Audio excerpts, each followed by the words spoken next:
تو ہماری پروٹیکشن شیطان سے اللہ رب العزت کے ذکر کے ذریعے سے. وَيَرْضَ الرحمن، اور ذکر سے رحمان خوش ہوتے ہیں. یزیل الحم والغم من القلب، ذکر کے کرنے سے انسان کے دل سے غم، پریشانی، سب کچھ ختم ہو جاتا ہے. اسی کو کسی نے یوں کہا، نہ دنیا سے، نہ دولت سے، نہ گھر آباد کرنے سے تسلی دل کو ہوتی ہے خدا کو یاد کرنے سے. پھر ایک ذکر کا فائدہ یہ بھی ہے کہ یجلب لہ الفرح، جو شخص ذکر کرتا ہے یہ ذکر اس کے دل کو خوش کر دیتا ہے، ایک خوشی نصیب ہوتی ہے. ذکر سے عجیب مستی ہوتی ہے. جائیے کس واسطے اے درد میں خانے کے بیچ، جائیے کس واسطے اے درد میں خانے کے بیچ، کچھ عجب مستی ہے اپنے دل کے پیمانے کے بیچ. یہ دل جب جاگتا ہے نا، زندہ ہوتا ہے، اس میں ایک عجیب مستی ہوتی ہے، عجیب لذت ہوتی ہے.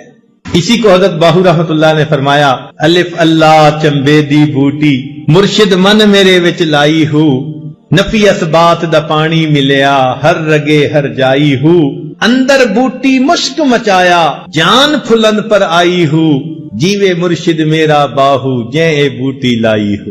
تو جن کے سینے میں یہ ذکر ہوتا ہے پھر قدر و قیمت کا انہی کو پتہ چلتا ہے. ایک فائدہ ذکر کا یہ ہے، ینور القلب والوجہ، انسان کا دل بھی منور ہوتا ہے، انسان کا چہرہ بھی منور ہوتا ہے. یہ عجیب بات ہے. وَيَكْسُ الذَّاكِرَ الْمَحَابَةَ وَالْحَلَاوَةَ وَالنَّظْرَ، جو ذکر کرنے والا ہوتا ہے ذکر کی بنا پر اس کے چہرے کے اوپر ایک ہیبت ہوتی ہے اور ایک حلاوت ہوتی ہے اور ایک رعنائی اور خوبصورتی ہوتی ہے. اللہ والوں کے چہروں کو دیکھو، اللہ تعالیٰ کی یاد کا نور ان کے چہروں پہ چمک رہا ہوتا ہے. سوشل میڈیا پر سب سے قدیم اور سب سے ریلائبل برانڈ درسقرآن.com